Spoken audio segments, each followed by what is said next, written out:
Welcome back, everybody. Let's now go over the solutions for the homework assignment from the previous lecture. All right, so here we are. We first had the line class, so let's start with that one. Remember that we're taking in these coordinates as tuples. So there's lots of different ways you could have done this. One way is to create the two coordinates as attributes. So we could say self.coordinate1 is equal to the coordinate 1 that's passed in, and then self.coordinate2 is equal to that second coordinate that's passed in. So this is one way to do it. And then later on, what you do is just tuple unpacking to grab the individual components of these tuples. So for example, in the distance formula, we know the distance formula at the end of the day should look something like this. It should be x2 minus x1 to the power of 2. And then we'll say plus y2 minus y1 to the power of 2, and then this whole thing squared. So one way to do that is just to the power of 0.5. So that's one way to take the distance formula, and in order to get x2 and x1, what we could have done is just tuple unpacking here. I could have said x1, y1 is equal to self dot coordinate 1, and then x2, y2 is equal to self dot coordinate 2. So you could have done it this way. The other approach you could have taken is just right off the bat, when you actually create attributes, is create an attribute for each of these. So you could say self.x1 is equal to coordinate 1, and then maybe use some indexing here. It's really up to you what approach you want to take.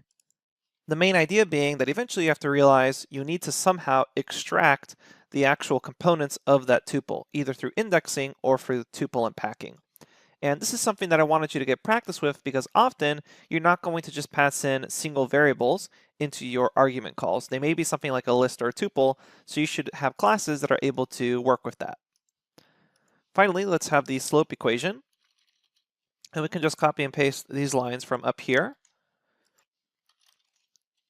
And then for the slope, we just return rise over run. So rise is y2 minus y1. And then we're going to divide that by x2 minus x1. We'll run that, and then let's check this out. So we'll say C1 is equal to 3, 2 coordinate, C2 is equal to 8, 10 coordinate. I'll create my line object and pass in C1 and C2 here. And now I'll check out the method calls. We'll say distance, open close parentheses, because we execute that. And that looks like it matches up. And then we say my line, check the slope. It looks like that matches up as well.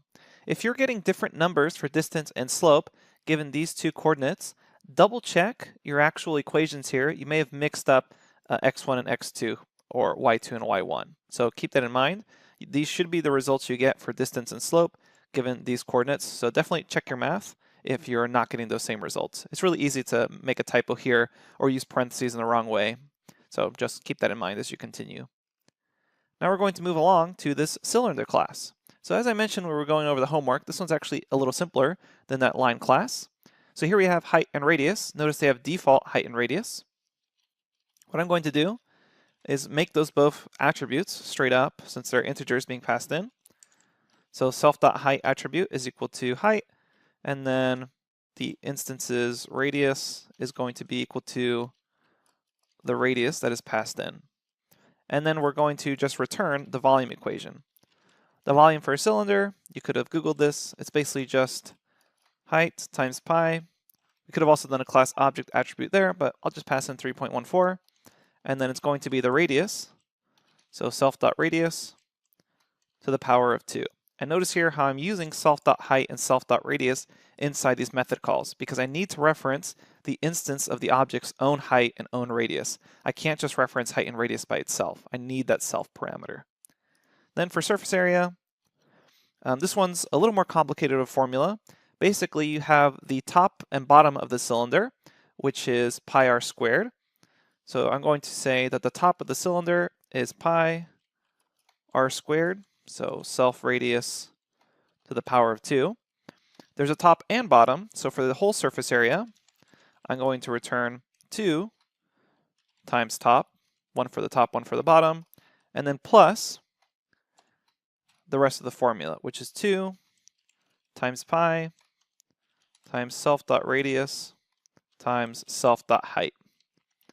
And the formula is basically just grabbing that middle section of the cylinder and then flattening it out so you actually get a rectangle. Okay, so that's surface area. Let's run this and make sure that our results match up. So I'll say my cylinder or my cyl, call the cylinder right here, 2, 3. We'll say c.volume. And it looks like I have an error, name C, whoops, my cylinder, not C. 56.52, perfect. And let's check out my cylinder surface area. Run that, and we have 94.2. Okay, so this should have been pretty straightforward, especially because it's very similar to the circle class. If you're having any issues on this, or there's something that's confusing to you as far as creating these methods, please post to the Q&A forums, and we're happy to give further explanation. I'm going to give a quick overview of what we just did here. So let's start with the line class. First thing we have to realize is that these coordinates are being passed in as tuples, and you have various options of how you want to work with these here. Either you can do the unpacking in your actual attributes, so then you can have self.x1, self.x2, and so on, or once you assign these coordinates, you can do the unpacking in the methods themselves. Again, totally up to you. Then just make sure that you're applying these equations correctly for both distance and slope. For the cylinder, it's a very similar thing. We assign the attributes height and radius, and then we just return back the actual mathematical formulas for volume and surface area of a cylinder. All right, thanks everyone. Again, if you have any questions, post to the Q&A forums, and we're happy to help you out there. We'll see you at the next lecture.